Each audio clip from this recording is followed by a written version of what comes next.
नमस्कार। आप देखना शुरू कर चुके हैं जनता रॉक्स। मैं हूं आपके साथ नितिन।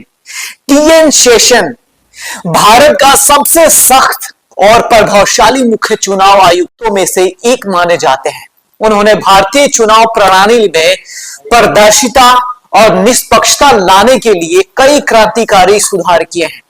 टीएन शेषन का परिचय, उनका पूरा नाम तिरुनेली नारायण अय्यर शेषन था और उनका जन्म 15 दिसंबर 1932 को पलक्कड़ केरल में हुआ था और उनका निधन 10 नवंबर 2019 में हुआ है। तो इनकी पूरी कहानी और जीवनी जानने की कोशिश करते हैं कि क्या और किस तरीके से भारत में प्रभावशाली रहे। इनकी शिक्षा मद्रास क्रिश्चियन कॉलेज और हार्वर्ड यूनिवर्सिटी से हुई है। इनका जो सेवा है वो भारतीय प्रशासनिक सेवा यानी कि आईएएस 1955 बैच के रहे हैं और जिस तरीके से उन्होंने काम किया है पूरे भारत में, हमेशा उनको याद किया जाता है। उनका जो व्यवहार है, जो काम करने का स्टाइल है, उस पर हम बात करेंगे। मुख्य चुनाव आयुक्त के रूप में कार्यकाल जब उन्होंने शुरू किया 12 दिसंबर 1919 से लेकर 11 दिसंबर 1996 तक, यानी कि तत्कालीन प्रधानमंत्री पीवी सिंह ने उन्होंने मुख्य चुनाव आयुक्त नियुक्त किया था। उसके बाद जिस तरीके से उन्होंने अपना जलवा दिखाया, जिस तरीके से लोगों को दिल में आज भी याद है, वो बड़ा ही आपको इंस्पायर करेगी ये कहानी। इस पद पर रहते हुए उन्होंने भारतीय चुनाव प्रक्रिया में कई कड़े नियम लागू किए और चुनावी भ्रष्टाचार को कम करने की दिशा में बड़ा ही बेहतर काम किया। उनकी चुनावी सुधार और कड़े फैसले से पूरा राजनीतिक हड़कंप में था, क्योंकि वो जिस तरीके से करप्शन को खत्म कर रहे थे वो कहीं ना कहीं प्रभावशाली थी। टीएन शेषन के आने से पहले चुनाव में दंगल, बाहुबलियों और धांधली आम बात थी, लेकिन उन्होंने कई सख्त कदम उठाए। आदर्श आचार संहिता का जो कड़ाई है वो इन्होंने दिखा दिया कि कितना पावर होता है। बूथ कैप्चरिंग और फर्जी वोटिंग का पर सख्त कार्रवाई की। चुनाव खर्च पर सख्ती बढ़ती। उम्मीदवारों के लिए खर्च की गई सीमा तय की और खर्च की ऑडिट अनिवार्य किया। वोटर आईडी कार्ड अनिवार्य किया। इसमें फर्जी वोटिंग में कमी आ गई। चुनावों के दौरान शराब और रिश्वत बांटने पर भी रोक लगाई। चुनाव आयोग को स्वतंत्र और प्रभावी बनाया। उनकी सख्ती पर नतीजा था कि चुनाव आयोग को दांत विहीन बाघ से सशक्त संस्था में बदलने का श्रेय उन्हीं को जाता है। टीएन शेषन और राजनेताओं के रिश्ते, उनके कार्यकाल में अधिकतर राजनीतिक दल उनसे नाराज रहा करते थे, क्योंकि उन्होंने किसी भी दबाव में आए बिना निष्पक्ष चुनाव करवाए हैं।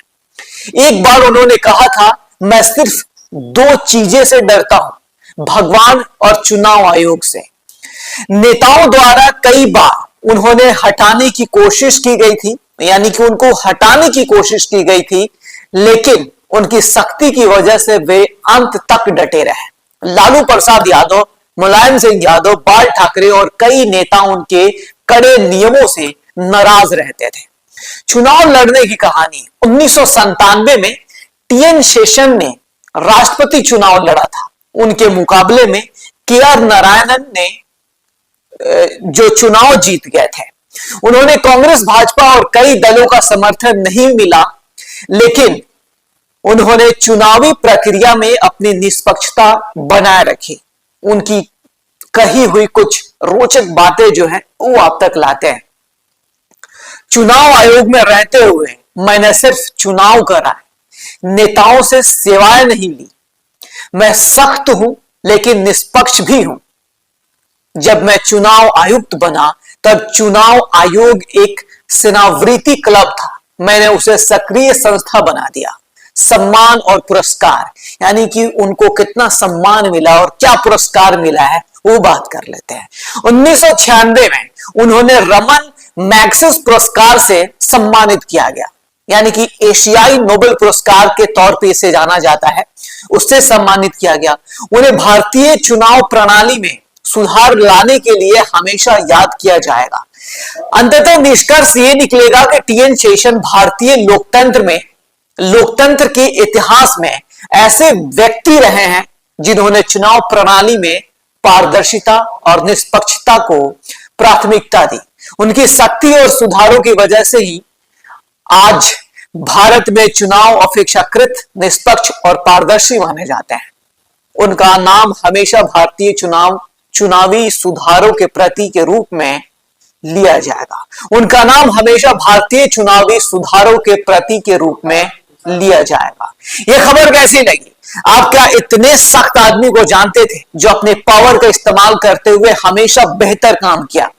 आपकी राय क्या होगी? क्योंकि फिलहाल अभी आयुक्त को चुनने के लिए तमाम सारी चीजें चल रही है। अभी ज्ञानेश कुमार जो है फिलहाल पदभार संभाल चुके हैं, लेकिन सुप्रीम कोर्ट में कुछ याचिका दायर कर दिया गया है, उस पर भी सवाल खड़ी है और सुप्रीम कोर्ट का आज नतीजा आने वाला है। तो फिर देखेंगे कि आखिर किस तरीके से सुप्रीम कोर्ट इसमें हस्तक्षेप करती है, उसकी राय क्या होगी। हम बन रहे, हम हर चीज अपडेट करते रहेंगे। हमारे चैनल को सब्सक्राइब कर दीजिए, शेयर भी करिए और कमेंट करना बिल्कुल मत भूलिए, ताकि हम इससे एनर्जेटिक फील करते हैं और समझते हैं कि हम आपके लिए बेहतर काम कर रहे हैं। शुक्रिया।